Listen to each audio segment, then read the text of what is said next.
Prisrčen pozdrav, dragi prijatelji Božje besede. Žal se tudi danes ne moremo zbirati in zbrati v nam ljubih molitvenih domovih. Vendar smo si lahko zahvaljujoč tehniki in tehnologiji zelo blizu. Čeprav nič ne more nadomestiti prijaznega pogleda, krepkega stiska rok in toplega objema. Prihodnost je polna negotovosti, vendar nam Bog daje upanje, saj nam v 2. Mojzesovi knjigi takole sporoča: Nikar se ne bojte, vztrajajte in videli boste rešitev, ki vam jo danes nakloni Gospod. Pred pesmijo ter duhovnim sporočilom pa vas vabim k skupni molitvi. Dragi Bog, hvala ti za ta poseben dan, da smo ti lahko še bližje, da lahko misli usmerimo nate in čas posvetimo tebi. Naša želja, prošnja in molitev je, da bi se lahko kmalu ponovno družili v naših krajevnih cerkvah, v živo. Amen.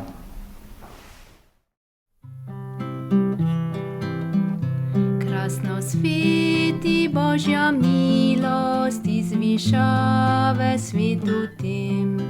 Tudi naše vse življenje naj bo lučka vsem ljudem.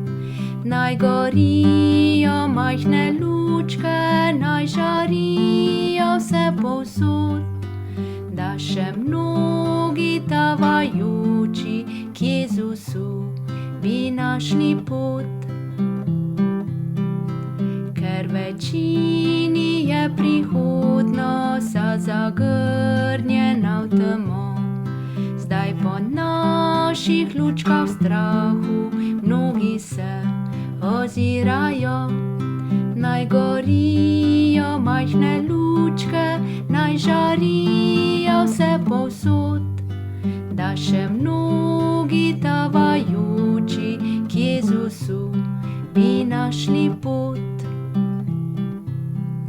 Naj svetlo gori vam lučka, da ji Bog so svojo moč, da zaradi slabe lučke kdo izgubljen ne bo nekoč. Naj gorijo majhne lučke, naj žarijo vse povsod, da še mnogi tavajoči k Jezusu bi našli pot. Da še mnogi tavajoči k Jezusu bi našli pot.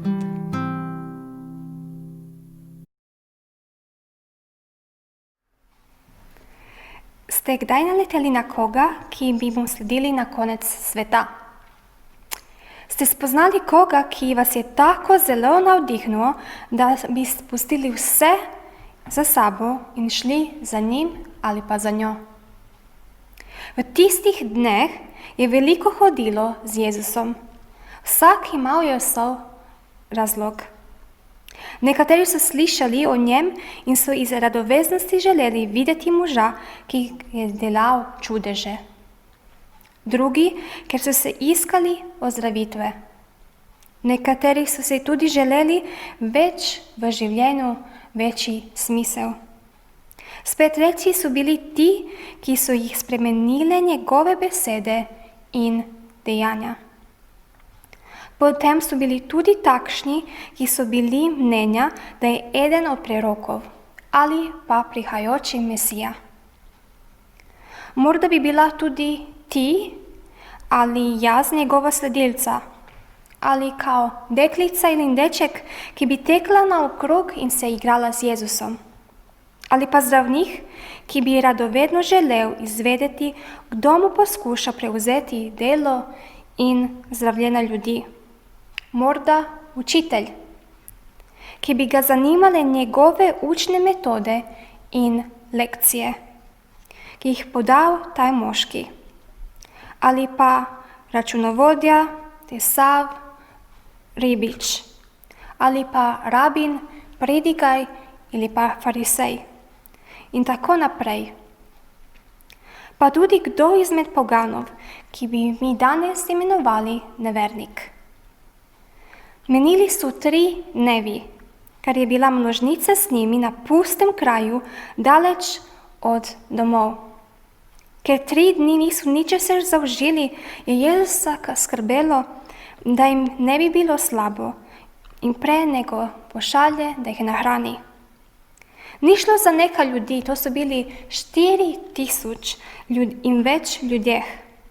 To je bilo že drugič, da je Jezus pokazal sočutje do množice in jo želel nahraniti. V obeh primerih je bila množica na samotnem kraju in lačna.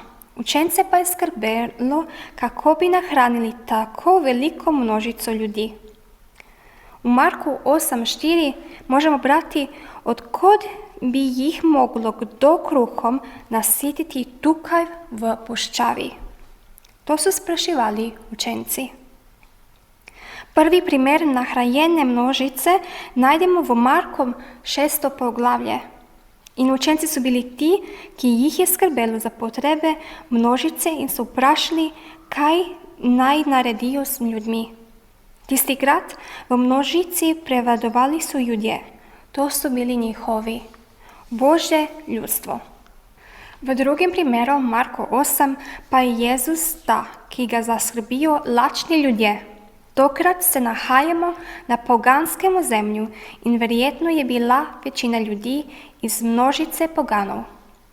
V prejšnjem poglavju, Marko 7, izvemo so besedilo in nekaj o kraju. Zdaj je bilo treba nahraniti pogane. Jezus je prepoznal tudi njihove potrebe in lahkoto po njegovih naukih ter Bogu. Dobili so enako rešilno priložnost, kakor ljudovska množica. V Evangeliju po Marku predstavitev Božjega kraljestva zajema tudi pogane. Jezus nudi enake možnosti za vse, ki so mu voljni slediti. Jezus ni več zgolj Mesija, ki bo rešil samo svoje ljudstvo. On je zveličar vseh. Zato se znova pojavi vprašanje, kako bo Jezus nahranil množico in kako bo rešil to težavo. Zato je potreben čudež. Jezus vpraša učence, koliko hrane imajo. Vzame 7 hlebov in nekaj ribic. Jih blagoslovi in razdeli učencem, da jih podajo ljudem. Tako so jedli in se nasitili. Nihče ni ostal lačen. Nekaj, kar ni bilo mogoče, je bilo znova omogočeno. Ta čudež je bil znamenje, ki predstavlja značaj Jezusa in Boga. Jezus je imel in ima načrt. Želel je, da vidijo in da vidimo njegovo ljubezen in skrb za pogane enako kako ljudje. On je zveličar Judov in sveta. Jezus je mar, on priskrbi in dovoli, da pri reševanju težave sodelujejo tudi njegovi učenci. On skrbi za vse, ki mu sledijo in zadovoljuje njihove potrebe. Znova vidimo, da lahko v Božjih rokah malo postane veliko, še eno veliko znamenje. Pa vendar ga ljudje niso prepoznali, niti njegovi sledilci, učenci ga niso razumeli. Ko je odpostalo ljudstvo, je z učenci stopil v ladjo in se odpeljal v dalmatinske kraje. Odprite, prosim, Sveto pismo in berite z mano Marko 8. poglavje od 11. do 12. vrstice. Piše: Tedaj so prišli farizeji in začeli razpravljati z njim. Preizkušali so ga s tem, da so od njega zahtevali znamenje z neba. On pa je v duhu zavdihnil in rekel: Kaj ta rod zahteva znamenje? Resnično povem vam, tem rodu znamenje bo dano.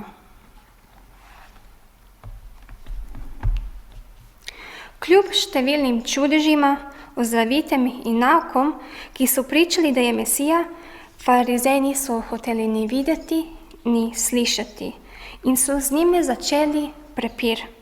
Marko pove, da so ga hteli preizkušati.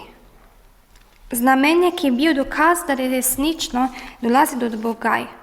nekaj, ko bi dokazalo njegovo početje, nekaj, čer se ne bodo mogli ovreči.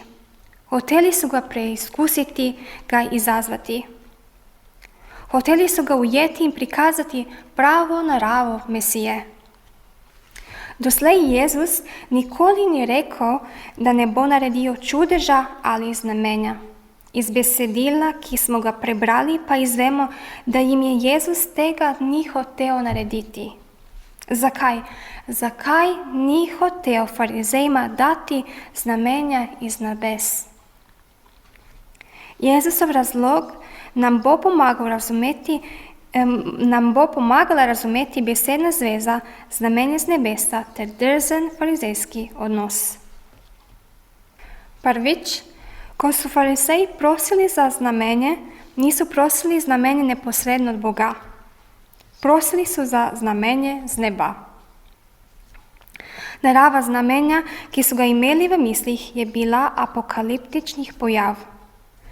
Znamenje, ki bi jim nakazalo zmago in rešitev sovražnikov, jarma. V jih mislih su imeli točno določeno vrsto znamenja, ki bi pokazalo njihovo razumevanje Boga. Predtem je Jezus pokazal na blagoslov poganov in ne na njihovo uničenje. Jezus je pokazal na zveličenje za vse. Ta rod, farizeji, so v celoti zgrešili Božji namen in značaj. Njihovo znamenje naj bi svetu pokazalo prevlado ter uničilo njihove sovražnike. Jezusovo znamenje pa je bilo križ, blagoslov in zveličenje vsem. Naj podam kratko zgodbo. Poslovnež je zamujal na pomembno srečanje in ni našega prostorga parkiranega mesta. Ko je živčno vozil po ulici, je bilo tako obupan, da se je odločio moliti. Ozrl se je proti nebu in dejal: Gospodu, usmili se mi. Če mi najdeš parkirni prostor, bom do konca življenja vsako soboto šel v cerkev. In ne samo to, tudi pil ne bom več in ne kadil. Nenadoma se je po čudežu prikazalo prosto parkirno mesto. Možakar se je odzrl navzgor in rekel: Pozabi, gospod, sem ga že našel. Nekateri si želijo znamenja, ampak ga ne cenijo, tudi ko jim ga Bog ponudi, kakor so v srcu tako zakrknili. Drugič, farizeji so od začetka Jezusovega delovanja prejeli že veliko dokazov in znamenj o Jezusovi naravi te viru njegove moči. Pa vendar so zakrknili svoje srce. Kakor Izraelci, ko so zapustili Egipt, so postali ošabni, trmasti in neposlušni. Zaslepila jih je lastna trditev o Mesiji, njegovoj naravi in značanju. Zaslepili so jih lastna pričakovanja in želje. In zdaj, ko je Mesija stal pred njimi, ga niso prepoznali. Kaj jim ni dalo videti? Ali Jezuso nekonvencionalno vedenje? Da li njihova zaprta vera, njihov dvom, da bi Bog deloval tako zagonetno? Možda njihova skrb, da ohranijo lastno moč in status? Mnogi bodo prišli in delali znamenja, bodo to, kar ljudje tega rodu iščejo. A to bodo zgolj lažni proroki in mesije. Ljudje bodo zapeljani, ker bodo videli samo to, kar bodo hoteli videti. Da farizeji niso verovali v Jezusa, je bilo razvidno iz njihove pripravljenosti, da ga preizkušajo. Njihova zahteva po znamenju z neba je bila objava njihove nevere. Eno je preizkusiti Gospoda v veri, nekaj posebno ga, pa preskušati ga v neveri. Jezus nam ponuja v znamenje prazen križ, ki je znak njegove zmage. Jezus je šel od njih. Z učenci se je vrnil na ladjo in so odpluli. Ponovo so ga izgubili. Farizeji so izgubili svojo potrebo po veri. Želeli so si nekoga neodumnega in vidnega dokaza, ki bi ustranil skrašen dvom in odločitve vere.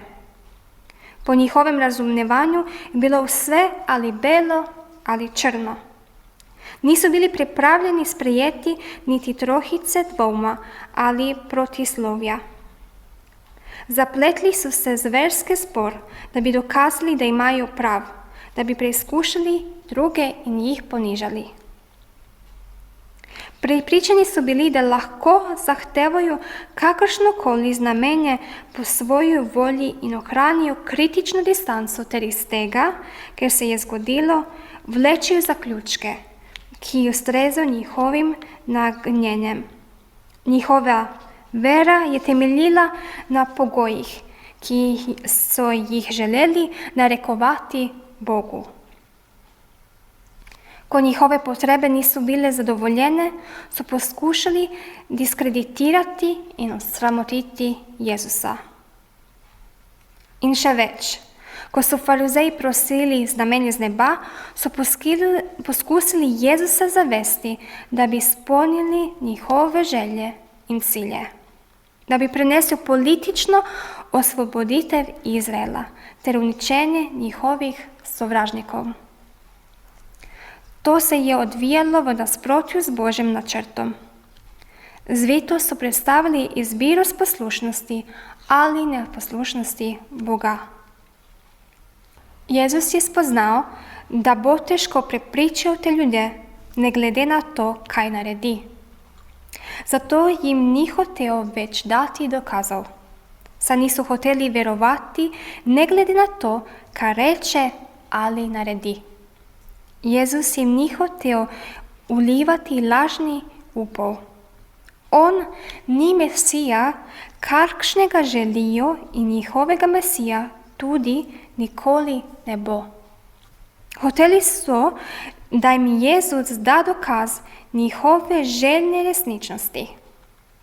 On pa tega ne bo naredil. Ostal je zvest svojemu značaju in poslušen Bogu. Božje kraljevstvo zahteva poslušnost. Farizeji tega niso bili zmožni. Niso bili pripravljeni ogroziti svoje vere, svojih tradicij ali doktrin zaradi nečesa, kar po njihovem mnenju ni bilo jasno znamenje od Boga. Iskali so prepričljivejšega znamenja in prav ta jih bodo zlahka zapeljala. Jezus jih je želel naučiti razložiti resnično. Želel je, da verujejo vanj, ki da življenje na križu. Farizeji niso bili edini, ki niso razumeli in bili duhovno slepi in gluhi. Če beremo v Marko 8. poglavje od 13. do 15. vrstice, piše: In pustijo jih je spet stopil v čoln in odplulo na drugo stran jezera. Pozabijo pa vso vzeti kruh v čoln, so imeli seboj samo en hleb. Jezus jih je opominal z besedami: Pazite, varujte se kvasa farizejev in Herodovega kvasa. Pazite se, bedite, naj vas nevera ne podre in odpelje od božanske resnice, ki jih vidite in slišite v meni. Ko preberemo vrstico 16, vidimo, da ne razumijo in znova spregovorijo o dejstvu, da nimajo kruha. Jezus je govoril o duhovnih rečeh, njihovih misli pa so bile ujete med pozemsko. Še vedno niso razumeli njegovih besed. Niso bili povsem navedeni, le njihovega človeška modrost in zamišljenost sta jih zaslepili. Njihova nevera je ostala kakor kvas.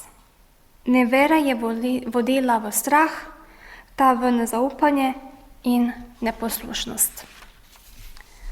Tudi mi se lahko, kakor oni, znajdemo v isti nevarnosti.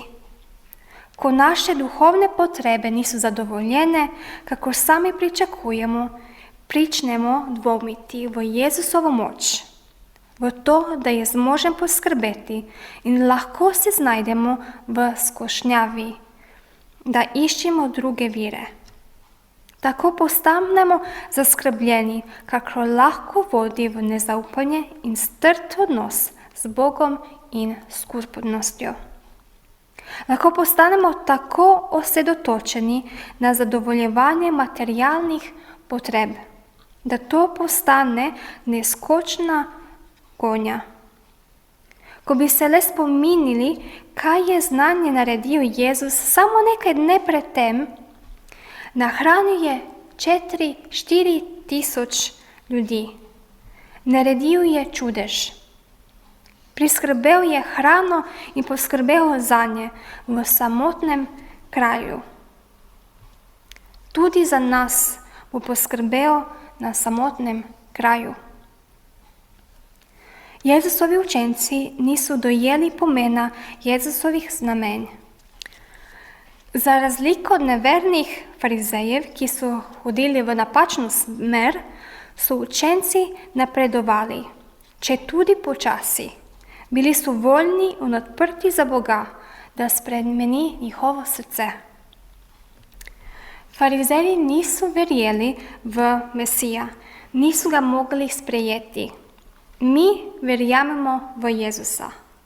Spoznali in sprejeli smo ga njegove čudeže in znamenja, ki kažejo na križ in njegovo zmago, naše odrešenje.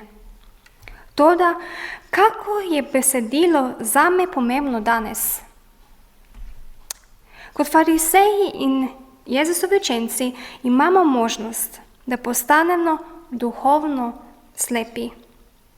Danes moramo čakati, da pride njegovo kraljestvo in iščemo znamenje, ki bi nam pomagala razumeti čas njegovega prihoda. Občasno lahko pademo v past, ko se preveč osredotočimo na znamenja njegovega prihoda. Do te mere, da postanemo tako zaslepljeni, da pozabimo na dejansko Jezusovo sporočilo in njegov značaj. Z iskanjem znakov skušamo zadovoljiti naše zahteve in poskušamo zagotoviti potrditev, ki ustreza našim in svetovnim standardom dokazov. Vidna, časova, drastična sprememba in znaki. Nihče ni tako slep, kakor človek, ki noče videti. Naša težava ni le naša slepota, ampak to, da ne prepoznamo, da smo slepi. Tega bi se morali zavedati. Poleg tega v svojem življenju pogosto vidimo velika dela našega Gospoda, vendar ga ne razumemo v celoti in mu zaupamo. Včasih ne bi mogli videti ali razumeti vizije, ki jo Bog ima v mislih. Včasih bi bilo vse okoli nas videti zapuščeno, zaradi česar bi bili obupani. Lahko bi ostali v vprašanju toliko stvari in dogodkov v svojem življenju. Še vedno bili bi v temi. Ne bi bili videti stvari, to da Jezus nakliče, da zaupamo njegovi viziji. Tudi kar ni objektivnih dokazov, tudi ko se borimo in je občutek, da iz problema ni izhoda. Tudi če čakamo na Jezusov prihod še 50 let. Naša vera in zaupanje bi morali biti položeni na Božjo obljubo in dokaze, ki jih daje Jezusova žrtev na križu. Največje znamenje v našem življenju bi moral biti Jezus. On bi moral zadostaviti za vse naše potrebe in potem živeti v tem prepričanju. Jezus nas zapušča s vprašanjem: kako to, da ne vidite? Kako to, da ne razumete? Amen. Oče nebeški, hvala ti za taj čas, ko smo imeli, da nekaj preberemo in proučujemo iz tvoje besede. Pomagaj nam, da ne budemo slepi, kao farizeji, tudi učenci, in da enostavno živimo po tvojoj veri. Amen.